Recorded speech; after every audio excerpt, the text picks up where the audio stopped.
How are you doing? I'm pretty good. How are you? I'm fine because there is a new album of Volbeat coming, and we all need this energy because it is energetic to the max. Yeah, yeah. That happens when you're put away and locked away for 18 months. How was it to be in the studio to make this album?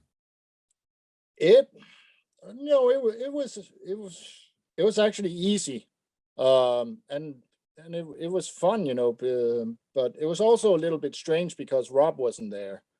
So that made it a little bit strange that he wasn't there to participate in it really.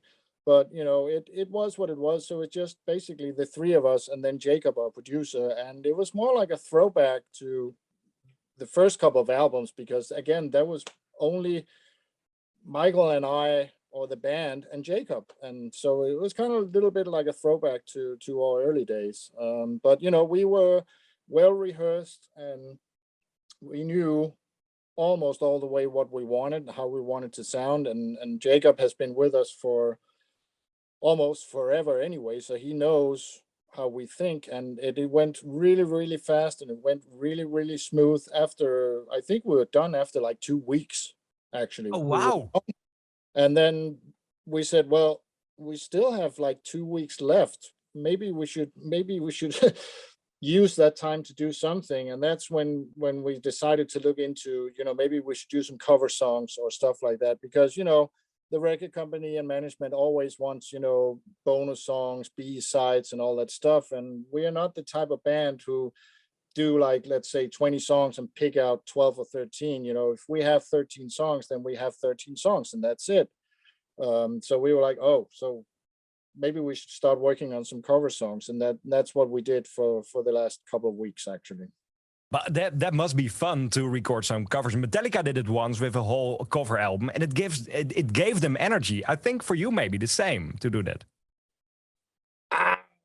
Yeah, maybe and maybe not. We're a little bit picky when it comes to cover songs because first of all, even the three of us couldn't probably not agree on anything anyway when it comes to cover songs. Because I probably would say, oh, we should do like this, do like that. And Michael would say, no, it has to be like this or that. And Casper would probably say, oh, we need to do, let's say, a Cure song or something like that. It's like, no, we're not going to do a Cure song or whatever, So we're a little bit picky about that. But who knows? Maybe in the future we will do something like that.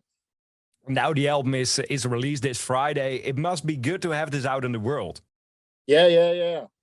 Of course, we're excited and stoked about the album. We're all very proud of the album, and it's going to be really exciting to see what the people thinks about it. I've read some reviews already, which is positive reviews, so that's good.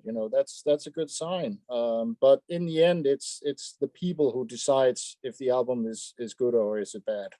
There are a lot of Volbeat albums released before, so do you still look at all the reviews which are out? Not all of them, but yeah, I'm curious enough to see what people think about it, and if it's a good review, that's great, and if it's somebody who doesn't like the album, that's great as well. So it's tough. I mean, I don't mind a bad review if if it's written well.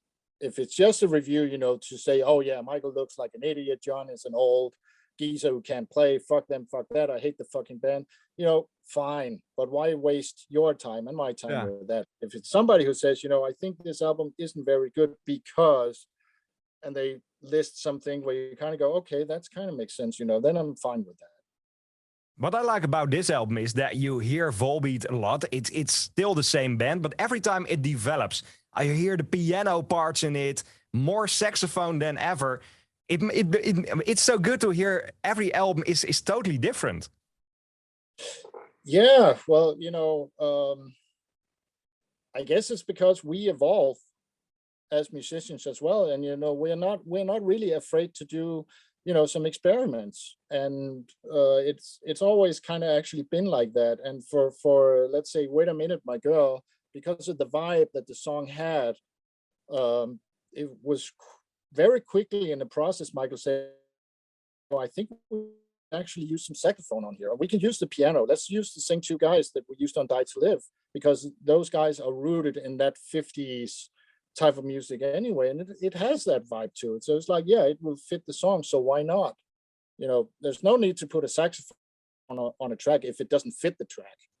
But if it fits the track, you know, sure, go ahead, why not?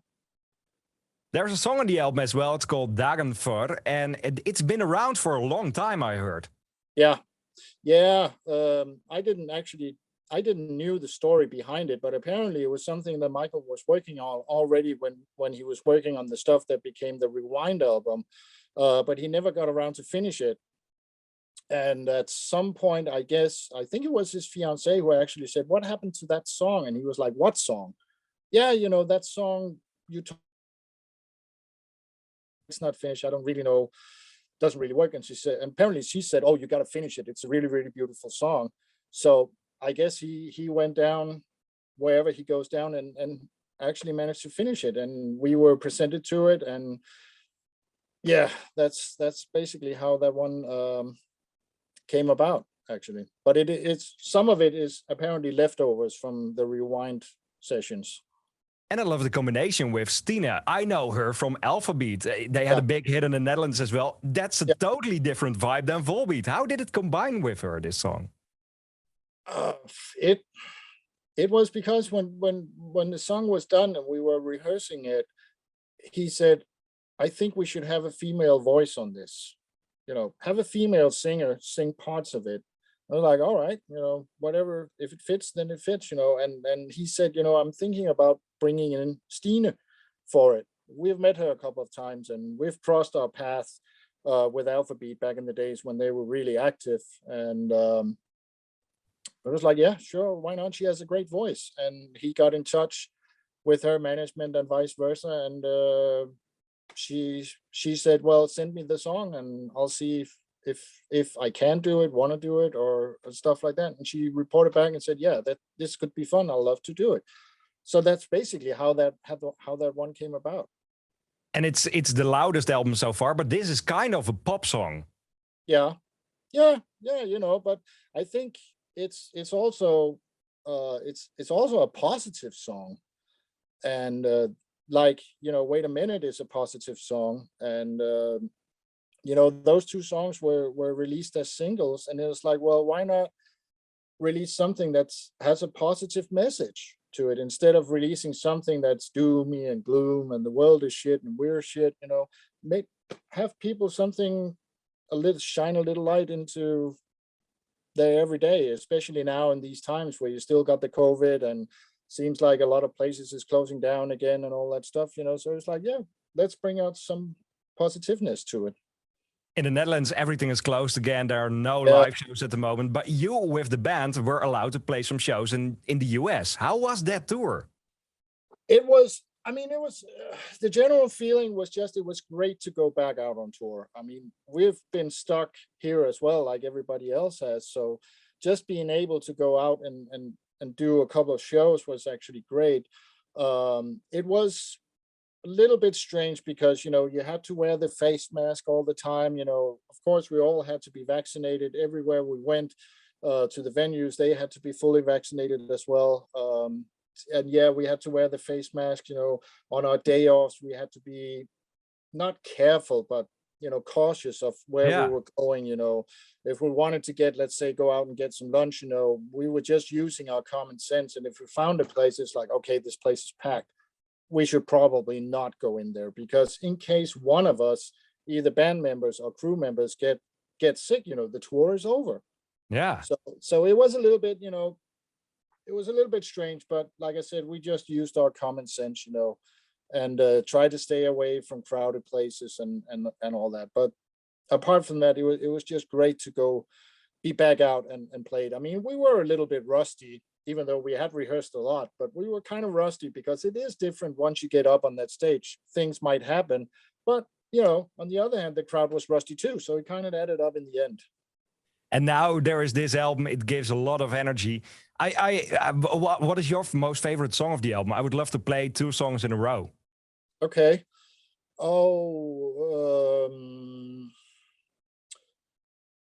I really like Shotgun Blues because it has, it has these different elements to it.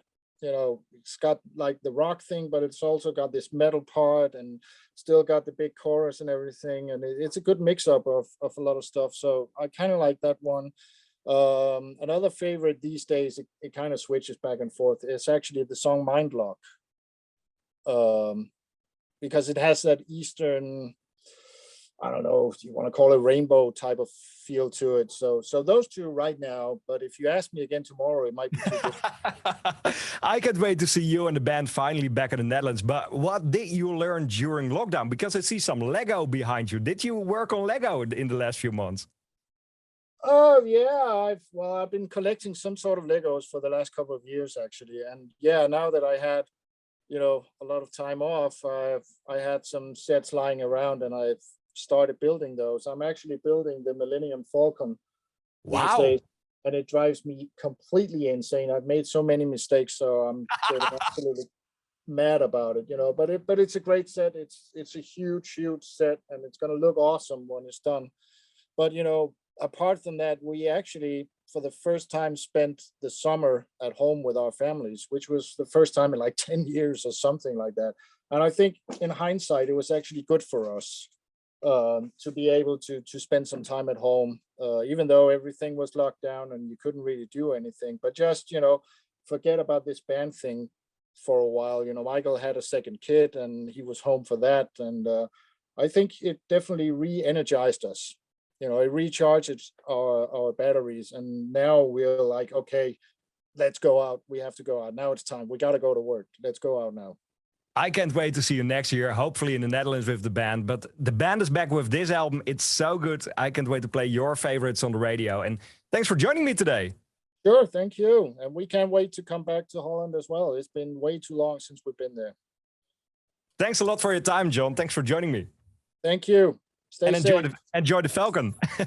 I hopefully I will. If I don't, have you seen the Home Alone house from Lego? That's a good one. I've seen pictures of it. I haven't seen the actual thing. I've seen pictures of it. It's good, yeah. Yeah, the last thing that I saw that really made me drool was actually the big AT&T from Star Wars that they just released. But unfortunately, that thing is so freaking expensive. Yeah, everything, yeah. Yeah, sadly, it's too expensive. But I might have to steal it or something. There needs to be a Volbeat Lego set as well. Well, there actually is. Really? Yeah, no, it was somebody who actually did a customized set. Oh wow! Which has been put on display. It showed the band playing at was it Roskilde Festival where we're playing the main stage. He did it some years ago, but it was one of a kind thing, and he did it by himself. I think did he do a second set as well where we were playing at our national stadium? I can't remember, but I remember that set. But that's awesome. Yeah, that was actually cool that we are Lego figures. Yeah. Thanks for joining me again, and see you hopefully next time in the Netherlands. Thanks. I hope so too.